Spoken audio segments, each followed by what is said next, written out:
Assalamualaikum warahmatullahi wabarakatuh. Selamat datang pemirsa. Kali ini kita akan membahas materi penting seputar informasi dan interview dalam reportase bersama Dr. Adi Kusuma, MSI. Topik ini menjadi bekal utama bagi calon jurnalis dalam menggali fakta dan menyajikan kepada publik. Yang paling pertama yaitu perbedaan wawancara dan reportase. Pemirsa, wawancara dan reportase tidaklah sama. Reportase memiliki ruang lingkup lebih luas, sementara wawancara hanyalah salah satu teknik di dalamnya. Wawancara dilakukan untuk mendapatkan pendapat atau pengamatan narasumber yang kemudian diolah menjadi berita. Bagian kedua yaitu teknik dan persiapan wawancara. Seorang reporter harus mempersiapkan diri dengan memilih narasumber yang tepat, memahami topik, dan menyiapkan daftar pertanyaan. Objektivitas adalah kunci. Pertanyaan harus mengacu pada formula jurnalistik 5W+1H agar berita jelas dan tidak menimbulkan kebingungan. Selain itu, reporter dituntut tenang, mampu mendengarkan jawaban, hingga menggunakan pertanyaan kejutan bila diperlukan. Tantangan seperti rasa takut, grogi, atau khawatir menyinggung narasumber sering dialami jurnalis pemula. Selanjutnya yaitu ada macam-macam wawancara. Jenis wawancara pun beragam, mulai dari wawancara tertutup, terbuka, konferensi, hingga wawancara jalanan atau vox populi. Ada pula wawancara telepon, tertulis, hingga kelompok. Semua tergantung pada kebutuhan dan situasi di lapangan. Bagian selanjutnya yaitu adalah bagian reportase. Reportase adalah kegiatan meliput dan melaporkan fakta dari berbagai sumber. Reporter lapangan bertugas mengumpulkan informasi, sementara reporter televisi melaporkan langsung di hadapan kamera. Teknik reportase meliputi penyebutan lokasi, ringkasan informasi, menggambarkan suasana, hingga menutup dengan penyambutan kameramen.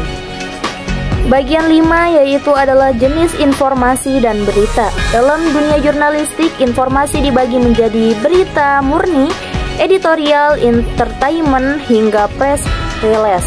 Sedangkan berita dapat berbentuk hot news, straight news, in-depth news, hard news, soft news, maupun spot news yang kita kenal sebagai breaking news. Bagian selanjutnya yaitu ada jenis reportase dan gaya reportase. Dalam praktiknya dikenal beberapa gaya reportase atau yang disebut dengan ROSS. Reporter bisa tampil on the spot, on the screen, yakni langsung di lokasi dan muncul di televisi. Ada pula on the spot, off the screen. Reporter hadir di lokasi namun tidak terlihat, hanya suaranya saja yang terdengar. Reporter juga bisa off the spot, on the screen, artinya tidak ada di lokasi tetapi tetap muncul di televisi. Terakhir ada reporter off the spot, off the screen, yakni yang mengumpulkan informasi dari berbagai sumber namun tidak tampil di layar. Selanjutnya yaitu ada informasi dan jenis-jenisnya. Pemirsa, semua kegiatan wawancara reportase pada akhirnya bertujuan menghadirkan informasi. Informasi yang disajikan dalam media terbagi menjadi beberapa jenis. Ada berita murni yang disampaikan tanpa opini, editorial atau tajuk yang disertai pandangan redaksi, infotainment yang mengandung gosip, hingga press flash yang biasanya bersifat promosi dari sebuah lembaga atau perusahaan. Dari sisi lain, kategori berita terbagi atas hot news yang harus cepat disajikan, straight news yang luas tanpa opini, dan in-depth news yang diolah mendalam. Sedangkan dari sisi lain daya tarik, ada hard news yang berisi konflik atau isu besar, soft news yang lebih ringan namun tetap penting, serta spot news atau breaking news yang hadir secara mendadak di luar jadwal tayang. Pemirsa, dari seluruh uraian ini kita bisa menarik satu kesimpulan.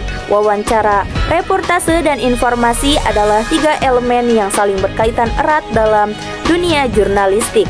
Reporter dituntut terampil memilih narasumber, menyusun pertanyaan, menyajikan laporan, dan pada akhirnya menentukan informasi apa yang layak diberitakan, karena tidak semua informasi layak menjadi berita. Demikian rangkuman tentang informasi dan interview dalam reportase. Semoga bermanfaat bagi Anda sedang belajar atau ingin mendalami dunia jurnalistik.